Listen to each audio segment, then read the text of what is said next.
I'm Tracy Sabol. Tonight on EWTN News Nightly, 1 year later.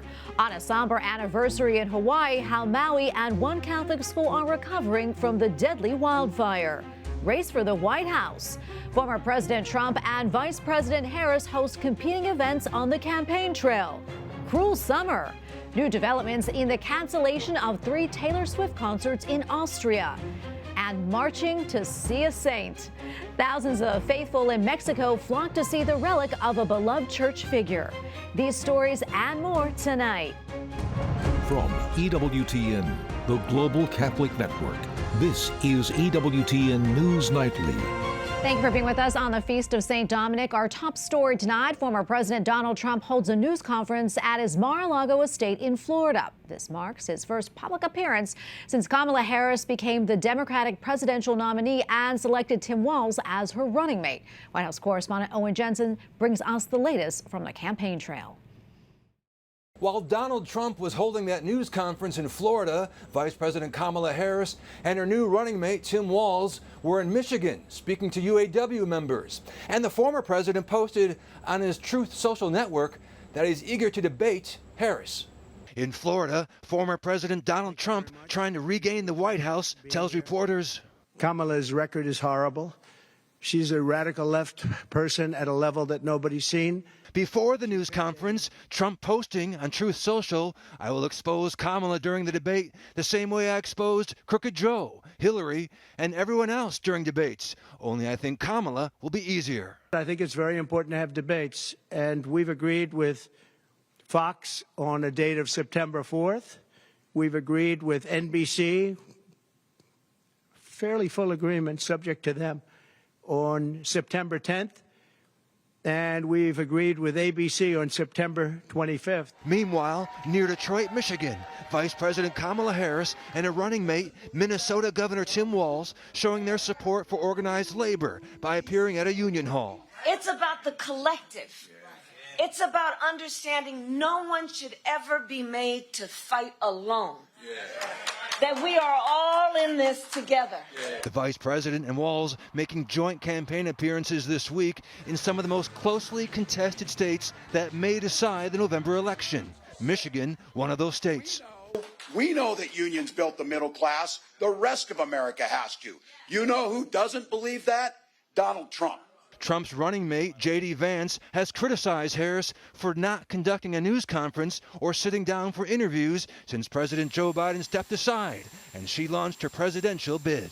Meanwhile, on President Biden's public schedule today, congratulating the 2023 champion Texas Rangers and later meeting with campaign staffers in Wilmington, Delaware, thanking them for their work and their support of Vice President Harris. At the White House, Owen Jensen, EWTN News Nightly. ABC News now says that Vice President Harris has agreed to debate former President Trump. The date, September 10th. There is no news on whether the former president's debates for Fox News and NBC also in September will take place. The first presidential debate earlier this summer led to a massive change in the race, with Joe Biden ending his re-election bid and endorsing Harris. All right, now to the Middle East, where Israel has ordered yet another mass evacuation, this time in Khan Yunis. Citizens there have suffered widespread destruction throughout the war. This comes as Israel prepares for retaliation from Iran following the deaths of leaders from Hezbollah and Hamas. Israel's defense minister says his country is on high defense readiness. He added that the enemy is attempting to sow fear and shows signs of intimidation.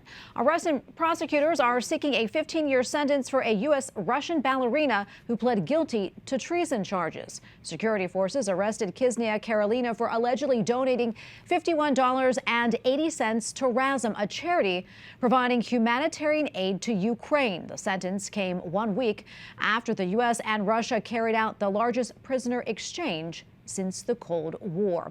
While there was joy for the prisoners' return to the U.S., it was heart-wrenching for those families whose loved ones were left behind. Russian authorities arrested Mark Fogel at an airport in August of 2021.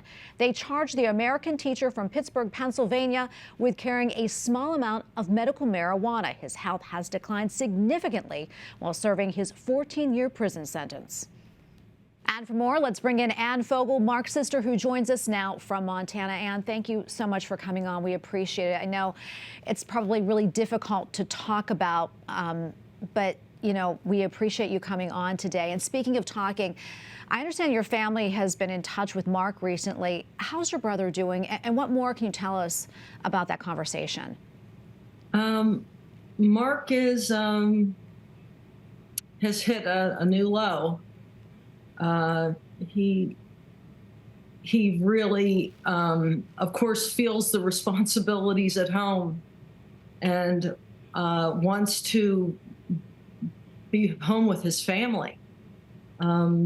He feels very betrayed, and he's having a hard time right now.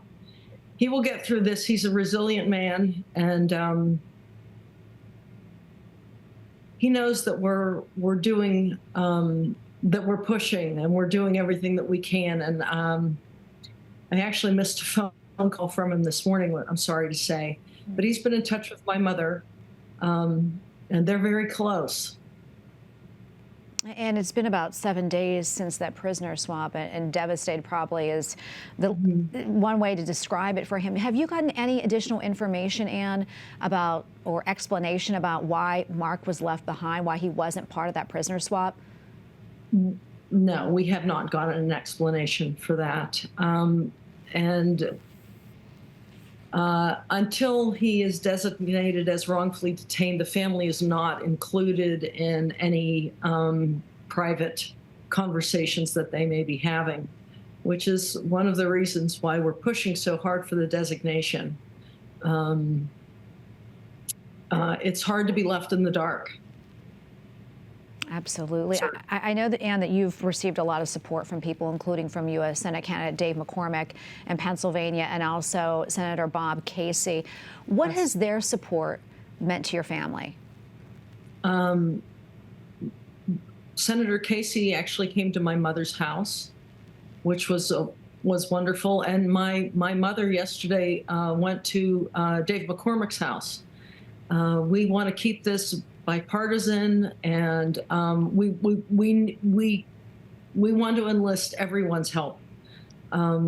So it's a non-political thing for us, and it means the world to us that people care about Mark.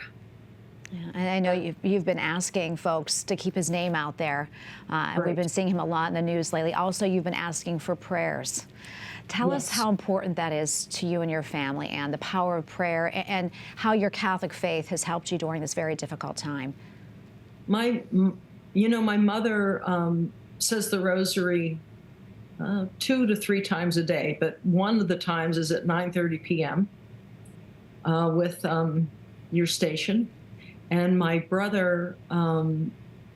They have a mutual. They've picked a time that they say the rosary at the same time. Well, he's in Russia and she's in Pittsburgh, and I think it just. I know that it brings great comfort to both of them, and it's what we can do with inside of ourselves. Mm-hmm. I pray at night. And it helps me to ease my mind and focus. Well, Ann, please know that we're praying for all of you, your family, and be assured our audience is as well. And we thank you for coming on, and we look forward to his release very soon, we hope. God bless you, Ann. Thank you for having us. Bye-bye. Well, in Nicaragua, a new report says that there is a wave of Catholic priests being violently kidnapped by the socialist government. In the past 2 weeks alone, reports say at least 9 priests have been, quote, violently abducted by police, and another one is listed as missing. Lawyers say that it is the latest sign of leader Daniel Ortega's hatred for the Catholic Church. Several other clergy members are under house arrest despite facing no formal accusations or charges. Now to Bangladesh. Nobel laureate Muhammad Yunus has been sworn in as the South Asian nation's interim leader.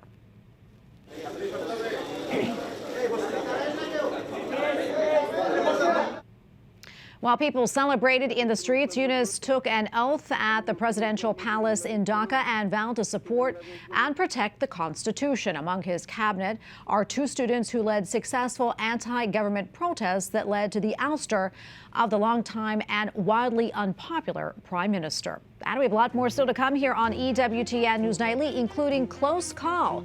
Authorities in Austria canceled a string of sold-out Taylor Swift concerts after a terror plot was uncovered. We have analysis and learn why members of Congress may soon be banned from trading stocks. We have a report from Capitol Hill.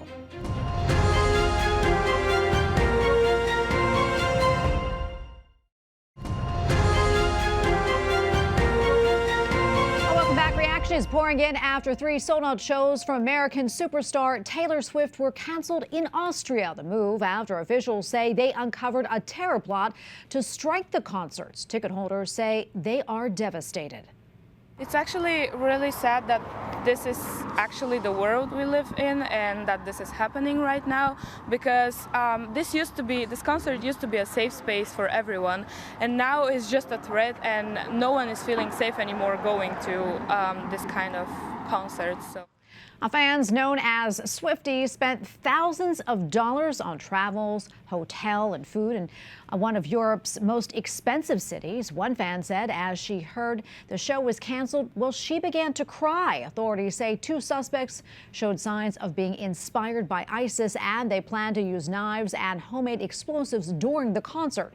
Ticket holders were given a full refund. And joining us now to talk more about the terror plot and the group that inspired it is Timothy Ward-Nichols, a research fellow and visiting professor at Duke University and a former Marine Corps intelligence officer with extensive experience in counterterrorism. Mr. Nichols, good to be with you today. We appreciate your time.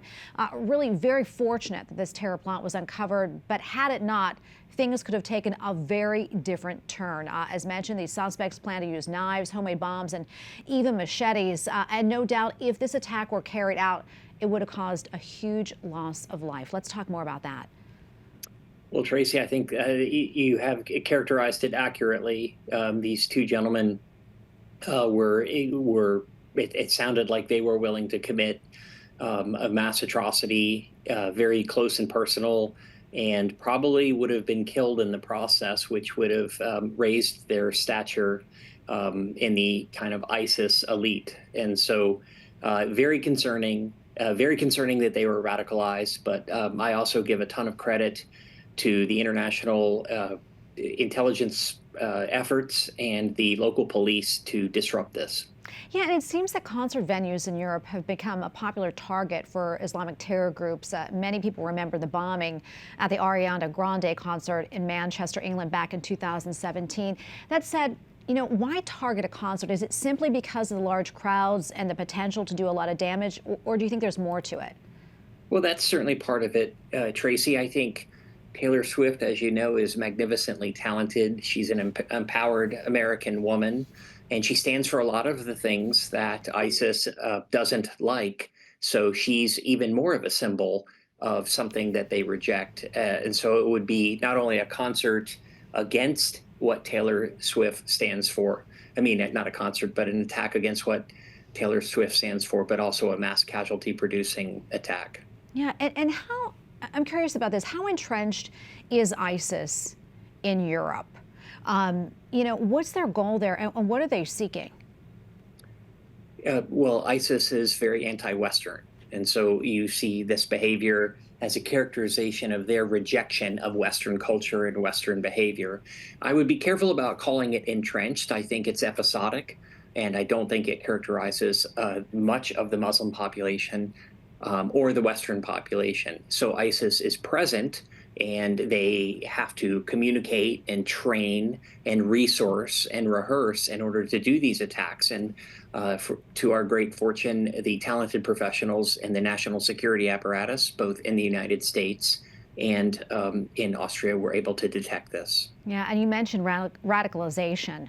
Can you give us an idea quickly of how that happens and how quickly it happens? Well, there's a number of different ways, but I would say sometimes when youth become isolated and become vulnerable to dogma They are kind of brought in, similar in the way that, street gangs recruit people and radicalize them. It's not unique to Europe. The young men who conducted the Boston Marathon bombing fell prey to the same type of radicalization. So isolated, maybe on the outside of society, susceptible to recruitment, and then once they're recruited, empowered and programmed to act in a violent manner. Yeah, very concerning. Wish we had more time to talk about this, but thank you for your time. We really appreciate it, and thank you for your service. Have a great day. Thank you. Members of Congress may soon be barred from trading stocks while in office. It comes as bipartisan support for a stock trading ban continues to grow. A group of senators think that they may have the winning formula this time. Capitol Hill correspondent Eric Rosales reports. Eric. Well, good evening, Tracy. Yes, for years, some members of Congress have been trying to get a stock trading ban bill passed. You may recall reports that former House Speaker Nancy Pelosi and others amassed large profits benefiting from insider information, especially during the pandemic. Now, Democratic Senator John Ossoff is spearheading a new effort to get a ban bill passed. He released a video on social media saying it's time to act now. We're kind of like umpires in a baseball game. We call balls and strikes, and you definitely don't let umpires bet on the outcome of the game, because the public needs to know the umpires are calling balls and strikes fair. Members of Congress are making decisions every day that impact the stock market, that impact businesses and industries, and we receive confidential information on big events that are coming. You may recall it was just last month the Senate Homeland Security Committee passed a bipartisan bill. It was the first time that a congressional stock trading ban has ever passed a Senate committee. Democratic leader Chuck Schumer is expected to bring it to the floor for a vote sometime in September. Supporters say that they are optimistic it will pass. I also want to let you know about another effort taking place, this one by Senate Republicans. Republican Senator Rick Scott and others wrote Attorney General Merrick Garland urging him to investigate the Chinese Communist Party's ties to American universities. For years, lawmakers have been outspoken about Chinese spies infiltrating our U.S. college campuses, stealing our intellectual properties, and then sharing them with our superpower enemies. Universities across the nation are being exploited by the Chinese Communist Party and other foreign adversaries, with the CCP leading efforts to infiltrate college campuses, to steal our intellectual property, spread propaganda, and collect information to send back to China. The outright attempts by the CCP to go to our centers of research, of higher learning, our centers of intellectual life in this country, shows that they understand the stakes. And it's time that we here in Congress and throughout our government understand that. U.S. lawmakers say it's not just foreign students attending our universities that we have to watch, but also professors and others. It was just last fall that Stanford University was fined nearly $2 million after failing to disclose 12 faculty members were receiving money from foreign sources such as China while working at the university. Lawmakers want the Attorney General to take additional steps to stop this. In the state of Florida, by the way, Governor Ron DeSantis signed legislation last September that revoked scholarships from schools with ties to the CCP.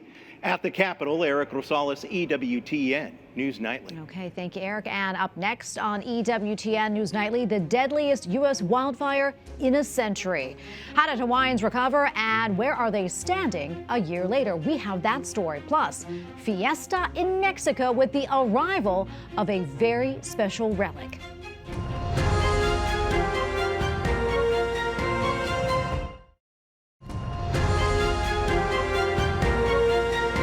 Today is the one-year anniversary of the deadly wildfire in Lahaina, Hawaii. The blaze killed 102 people and displaced 12,000 others. To commemorate the anniversary, President Biden wrote a letter to the Maui community. He remarked on the courage and kindness that existed in such a dark moment. The near-apocalyptic scenes to the historic former capital of the Hawaiian Kingdom. And 1 year later, a tourism-heavy island is suffering through a rough housing market, with some survivors still unable to find shelter.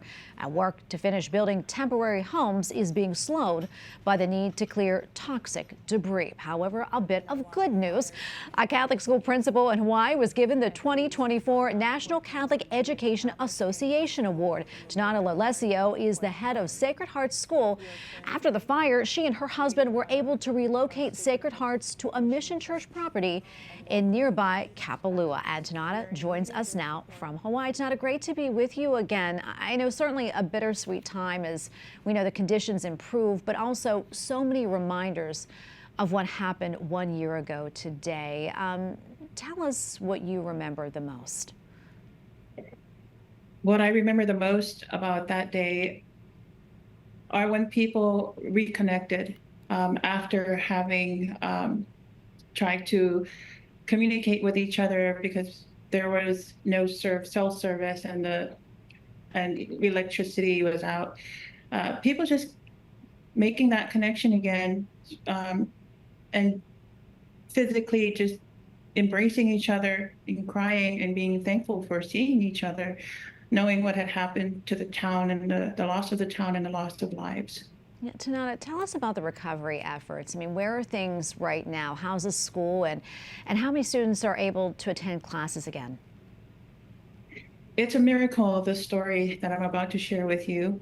I am with you now in a room in our new temporary permanent location out in Ka'anapali, which is more central in the West Maui community.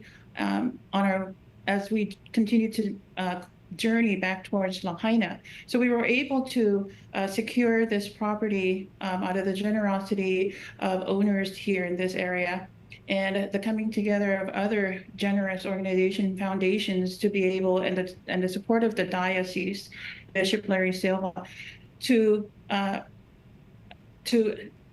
participate or to come together just last week for a blessing ceremony to open up our temporary campus out here in this beautiful resort area. So we're no longer in the makeshift school.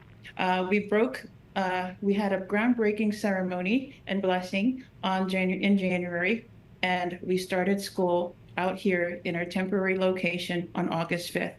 And today we just celebrated Holy Mass with Monsignor Terry Watanabe, and the Kaanapali Resorts are outside setting up a beautiful lunch for our school families and community who joined us today. That is so wonderful. Tanana, what does this mean for the students? They get to see the story of resilience and hope and faith and people coming together to build up and to rise up from the devastations. This is their story too. This is their journey, and I hope and pray that we have been able to bring that support, but also to build up their faith, to evangelize, so that one day they too, in times of crisis and disaster, can reach out and be the living body of Christ to others, to give them hope and to put them back on their feet. And come to know the gospel messages of Jesus Christ through devastation and crisis. Yeah, and before I let you go, Tanana, tell us a little bit more about the award that you won. What was your reaction when you were named the winner?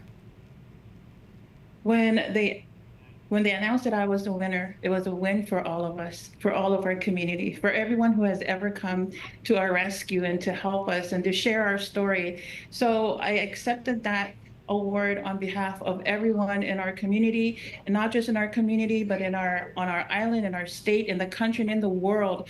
Catholic parishes and Catholic schools all across the world and the country and the state and the island have really reached out to embrace us, to love us, to pray for us, to make sure that we kept on going. And we did. We did not give up. And here we are in this miraculous place that God has blessed us with. So that is an award that I humbly accepted on behalf of everyone. Thank you. Well, congratulations to you, Tanana. Well deserved, and we are so happy to hear everything is going so well, and be assured of our continued prayers for everyone there. God bless you. Thank you. Finally tonight, excitement in Mexico as thousands of people race to catch a glimpse of a relic of one of the 12 apostles. A bone fragment of St. Jude visited a church near the Mexican capital. It previously had been shown in the United States. This is the relic's first trip outside of Rome. It is expected to tour throughout Mexico until the end of the month. One participant described the experience as thrilling and an emotion that can't be expressed, but only felt.